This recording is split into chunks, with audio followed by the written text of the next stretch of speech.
విద్యార్థులు, ఈరోజు మనం వీ లవ్ రీడింగ్లో భాగంగా ఒక చక్కని కథను నేర్చుకుందాం. కథ పేరు ఏనుగులతో ఎలుకల స్నేహం. ఒక అడవిలో 3 గజరాజులు ఉండేవి. అవి వేటికి భయపడేవి కావు, కలసికట్టుగా ఉండేవి. దీంతో సింహరాజు కూడా వాటి వైపు చూసేది కాదు. ఒక అడవి ఉంది. ఆ అడవిలో 3 గజరాజులు అంటే 3 ఏనుగులు ఉండేవన్నమాట. అవి వేటికి భయపడకుండా ఉండేవి. ఎందుకు? ఒక ఏనుగంటేనే చాలా బలంగా పెద్దదిగా ఉంటుంది. ఎవరైనా చూసి దాని వైపు భయపడతారు. అలాంటిది 3 ఏనుగులు చాలా కలిసికట్టుగా అంటే స్నేహపూర్వకంగా ఉండేవి. దాంతో అందరికి కూడా భయం వేసేదనమాట. అటువైపు రావాలంటేనే భయపడేవారు. సింహరాజు కూడా వాటి వైపు చూసేది కాదనమాట. అడవిలోకి ఎవరైనా మనుషులు వచ్చినా బీభత్సం చేసేవి. ఆ ఏనుగుల భయానికి అడవిలోకి ఎవరూ వచ్చేవారు కాదు. దీంతో జంతువులన్నీ సంతోషంగా ఉండేవి. అడవిలోకి ఇంకా ఎవరైనా మనుషులు వచ్చారనుకోండి, బీభత్సం సృష్టించేవన్నమాట. 3 ఏనుగులు కదా కలిసికట్టుగా ఉన్నాయి. ఆ ఏనుగుల భయానికి ఎవ్వరు కూడా మరి అడవి వైపు వచ్చేవారు కాదు. దీంతో ఆ అడవిలో నివసించే చిన్న చిన్న జంతువులన్నీ కూడా చాలా ఆనందంగా ఉండేవి. అదే అడవిలో ఓ ఎలుకలు గుంపు ఉండేది. వాటిని ఎవరు పట్టించుకునేవాళ్ళు కాదు. దీంతో వాటి రాజుకి కోపం వచ్చింది. మనకు కూడా బలవంతులైన మిత్రులుంటే సరిపోతుంది కదా, కనీసం మనల్ని గుర్తిస్తారు అనుకున్నది. అయితే ఈ ఏనుగులు ఉన్న అడవిలోనే ఎలుకల గుంపు అనేది, ఎలుకల సమూహం అనేది ఉండేది. వాటిని ఎవరూ పట్టించుకునేవాళ్ళు కాదు. వాటి వైపు ఎవరూ చూసేవాళ్ళు కాదు. దాంతో ఆ ఎలుకల రాజుకి కోపం వచ్చింది. కోపం వచ్చి ఏమనుకుంది, మనకు కూడా బలవంతులైన మిత్రుడు ఉన్నాడనుకో, వాటితో మనం స్నేహం చేసామనుకో సరిపోతుంది కదా, మనల్ని అందరూ గుర్తిస్తారు, గౌరవిస్తారు అని ఆ ఎలుకల రాజు అనుకుంది. ఆ ఎలుకల రాజు అనుకున్న విషయాన్ని మిగతా ఎలుకలకు చెబితే అవి మనతో స్నేహానికి ఎవరొస్తారు అన్నవి. దీంతో ఆ ఎలుకల రాజు ఒక్కతే బయటికి వెళ్లకుండా ఇంట్లోనే ఉండి ఆలోచించసాగింది. ఏనుగులు గొప్పతనాన్ని అందరూ చెప్పటమే కాక వాటి బలాలు అందరికీ తెలుసు. ఎలుకల రాజు ఏమనుకుంది, ఎవరైనా బలమైన వారితో మనం స్నేహం చేస్తే మనం కూడా గుర్తించబడతాము అని అనుకుంది. అదే విషయాన్ని తన ఎలుకల పరివారం అంతటికి తెలియచేసిందనమాట. తెలియచేస్తే ఆ మిగతా ఎలుకలను ఏమన్నాయి, మనతో ఎవరు స్నేహం చేస్తారు, మనం చాలా చిన్నగా ఉంటాం, మన అవసరం ఎవరికి ఉంటుంది అని అవి అన్నాయి. అనగానే ఎలుకల రాజుకు చాలా విచారం పట్టుకొని తన ఇంటి నుండి బయటకు రాకుండా, అంటే ఎలుకలకు బొరియలు ఉంటాయి కదా, ఆ బొరియల్లో అలాగా ఉండి చాలాసేపు ఆలోచించింది. ఆలోచిస్తే ఏనుగులు చాలా గొప్పవి, చాలా బలమైనవి, వాటితో మనం ఎలాగైనా స్నేహం చేయాలని అప్పుడు ఎలుకల రాజు నిర్ణయించుకుందనమాట. ఏనుగులతో స్నేహాన్ని చేయాలని మనసులో అనుకుంది. అనుకున్నదే తడవుగా అడవిలోకి పోయింది. ఓ ఏనుగును పలకరించి మీతో స్నేహాన్ని చేయాలనుంది అని అడిగింది. ఆ ఏనుగు మీతో మాకు స్నేహమా, ఎందులో సాటిరారు మాకు అన్నది. అయితే ఎప్పుడైతే ఏనుగులతో స్నేహం చేయాలనుకుందో ఆ ఏనుగు దగ్గరికి వెళ్ళింది. అనుకున్నదే తడవగా ఏనుగు దగ్గరికి వెళ్ళి పలకరించింది ఏనుగుని. హాయ్ ఏనుగు, బాగున్నావా అని పలకరించింది. పలకరిస్తూ మీతో మేము స్నేహం చేయాలని అనుకుంటున్నాం, మాతో మీరు స్నేహం చేయండి అని అడిగింది. అప్పుడు ఏనుగు ఏమన్నది, మీతో మాకు స్నేహమా, మీరెక్కడా మేమెక్కడా, ఎందులో మీరు మాతో సరిపోతారు, మీరు మాకు సాటి రారు, కాబట్టి మేము మీతో స్నేహం చేయము అని ఏనుగు ఎలుకతో అన్నదనమాట.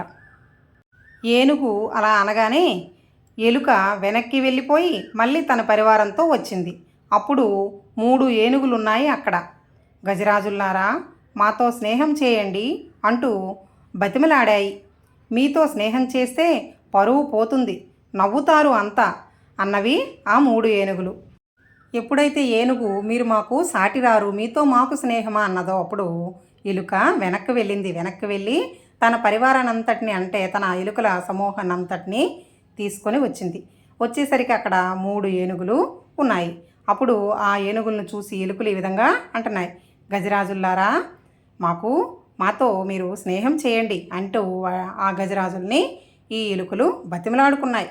మీతో మాకు స్నేహం ఏంటి, మా పరువు పోతుంది, అందరూ నవ్వుతారు అని ఈ ఏనుగులు ఆ ఎలుకలతో అన్నాయన్నమాట. అప్పుడు మూషిక రాజు కలగ చేసుకుని, మీకు తోక ఉంది, మాకు ఉంది, మీలాగే మాకు 4 కాళ్ళు ఉన్నాయి. చిన్న ప్రాణులమే కావచ్చు, స్నేహానికి సరితూగమని తోలనాడితే బాగుండదు అన్నది కోపంగా. మీ పని చూసుకోండి అంటూ ఏనుగులు అడవి లోపలికి వెళ్ళిపోయాయి. ఎప్పుడైతే ఏనుగులు మీతో మాకేంటి స్నేహం, అందరూ నవ్వుతారు మీతో మేము స్నేహం చేస్తే అని అన్నాయో, అప్పుడు మూషికరాజు అంటే ఎలుకల రాజుకి కోపం వచ్చింది. కోపం వచ్చి, మీకు తోకుంది మాకు ఉంది, మీకు 4 కాళ్ళు ఉంటే మాకు 4 కాళ్ళు ఉన్నాయి, మేము మీకంటే చిన్న ప్రాణులం, మీతో సరితూగమని అంటే బాగుండదు, మాతో స్నేహం చేయండి అని అన్నదనమాట. అనగానే ఏనుగులు మీ పని మీరు చూసుకోండి అంటూ అడవి లోపలికి వెళ్ళిపోయాయి. మీతో మాకు స్నేహం ఏంటి అని అడవి లోపలికి ఏనుగులు వెళ్ళిపోయాయి కదా. వెళ్ళిపోయి కొన్నాళ్ళు అయిన తర్వాత ఒకరోజు అడవిలోకి 3 వేటగాళ్ళు వచ్చారు. అరటిగెలలకు ఏదో మందు పూశారు. ఆ ఏనుగులు వచ్చే దారిలో అరటిగెలల్ని వేశారు. అలాగా కొన్నాళ్ళు అయ్యాక 3 వేటగాళ్ళు వచ్చి అరటిగెలలు తీసి ఆ అరటిగెలలకి ఏదో మందు పూశారనమాట. మందు రాసి ఈ ఏనుగులు వచ్చే దారిలో ఆ అరటిగెలల్ని పెట్టారు. ఆ 3 ఏనుగులు అరటి పండ్లు తిన్నాయి. కళ్ళు తిరిగి పడిపోయాయి. నిద్ర లేచేసరికి కాళ్ళకు తాళ్ళు కట్టారు. కాళ్ళకు తాళ్ళను చూసుకున్న ఆ ఏనుగులు గట్టిగా అరిచాయి. ఎలుకల రాజు వాటిని చూసింది. మిత్రులారా, ఏమీ భయపడకండి అన్నది. అయితే ఎప్పుడైతే 3 అరటిగెలను చూశాయో ఈ ఏనుగులు ఆ అరటిగెలను తిన్నాయన్నమాట. అందులో అరటి పళ్ళని తిన్నాయి. తిన్న వెంటనే వాటికి కళ్ళు తిరిగి పడిపోయాయి. పడిపోతే అప్పుడు వేటగాళ్ళు వచ్చి వాటి కాళ్ళకు తాళ్ళు కట్టారు. కొంతసేపు అయ్యాక వీటికి ఏనుగులకి మెలకువ వచ్చింది. చూశాయన్నమాట. చూసేసరికి కాళ్ళకి తాళ్ళు ఉన్నాయి. అయ్యో, మా కాళ్ళకి ఏంటి తాళ్ళు ఉన్నాయని గట్టిగా అరిచాయి. అరిస్తే ఆ అరుపులు ఎలుకల రాజుకు వినపడి ఎలుకల రాజు అక్కడికి వచ్చింది. మిత్రులారా, మీరు భయపడకండి అని చెప్పింది. దయచేసి కొద్ది సమయం ఉండండి. వేటగాళ్ళు వాహనాలతో వచ్చే లోపల మిమ్మల్ని రక్షిస్తాను అన్నది. తన దండును తీసుకొచ్చింది. క్షణాల్లో ఏనుగులకు కట్టిన తాళ్ళను కురికి పడేశాయి. దీంతో ఆ ఏనుగులకు తెలివి వచ్చింది. ఎప్పుడైతే ఏనుగులు బాధపడుతున్నాయో అప్పుడు ఎలుక ఏమని చెప్పింది, మీరు కొంచెం సమయం ఓపిక పట్టండి, కొద్ది సమయం ఉండండి, నేను వేటగాళ్ళు వచ్చే లోపలే మిమ్మల్ని నేను రక్షిస్తాను అన్నది. అప్పుడు అంటూ తన పరివారం దగ్గరికి వెళ్ళింది. వెళ్ళి ఆ ఎలుకల పరివారాన్ని అంతటినీ దండును తీసుకొచ్చి ఈ తాళ్ళను కొరకమని చెప్పింది. అప్పుడు ఎలుకలన్నీ కలిసి ఆ తాళ్ళను కిచకిచ కొరికి పడేసానమాట. ఆ ఏనుగులు రక్షించబడ్డాయి. అప్పుడు ఏనుగులకు తెలివి వచ్చిందనమాట. ఏమని తెలివి వచ్చింది, ఎవరిని తిట్టకూడదని అనుభవంలోకి వచ్చిన తర్వాత అర్థమైంది. మీలాంటి వాళ్ళతో స్నేహం చేయలేకపోయామనే బాధ ఉంది, సిగ్గుపడుతున్నాము అని ఏనుగులు ఎలుకలతో అన్నాయన్నమాట. మీరు స్నేహం చేస్తామని అడిగితే మేమేమని అన్నాం, మాకు మీకు స్నేహం ఏంటి, మీరు మాతో సరితూగుతారా అనేసి మిమ్మల్ని చాలా కించపరుస్తూ బాధ పెడుతూ మాట్లాడాం. అవేవి మీరు పట్టించుకోకుండా ఈరోజు మా ప్రాణాలను మీరు రక్షించారు. కాబట్టి మేము చాలా సిగ్గుపడుతున్నాము, బాధపడుతున్నాము అనేసి ఏనుగులు అన్నాయి. మాతో స్నేహం చేస్తారా అంటూ ఏనుగులు ఆ ఎలుకలను అడిగాయి. ఏనుగులు ఎప్పుడైతే తమ తప్పును తాను తెలుసుకున్నాయో, సిగ్గుపడ్డాయో, ఎలుకలతో మీరు మాతో స్నేహం చేస్తారా అని అడిగాయి.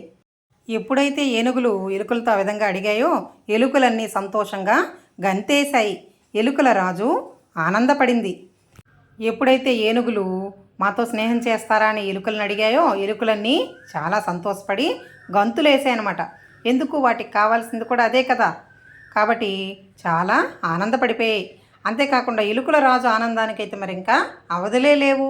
ఎందుకు, ఎలుకల రాజే కదా అనుకుంది, ఎలాగైనా సరే ఏనుగులతో మనం స్నేహం చేస్తే గుర్తించబడతాము, మనం కూడా గౌరవించబడతాము అని అనుకుంది. ఆ కోరిక నెరవేరింది కాబట్టి దాని ఆనందానికి మరి ఇంకా అవధులు లేకుండా పోయాయి. అయితే ఈ కథ నుండి మనకేం తెలుస్తుంది అంటే, స్నేహానికి చిన్న పెద్ద అనే తేడా ఉండకూడదు అనేది తెలుస్తుంది. అంతేకాకుండా ఎవరిని కూడా ఎప్పుడు కించపరిచి మాట్లాడకూడదు అనేది అర్థమవుతుంది. ఓకేనా? మరో మంచి కథతో మళ్ళీ కలుద్దాం.